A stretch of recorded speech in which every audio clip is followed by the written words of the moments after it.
For this question for Maisha, so explain please how to make HTTP request get, post, put, delete in Cypress. If will be great if you can give a specific example from your project. Okay, in Cypress, HTTP requests are made using the cy.request command, supporting methods like get, post, put, delete.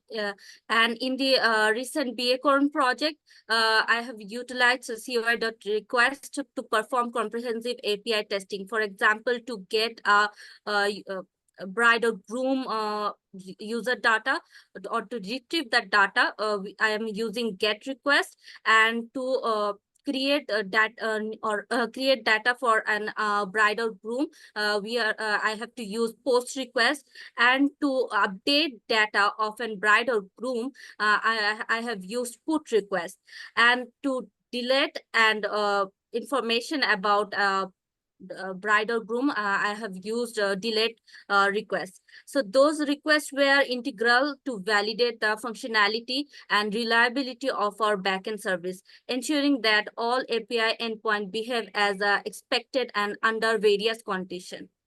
Got it. Yeah, makes sense.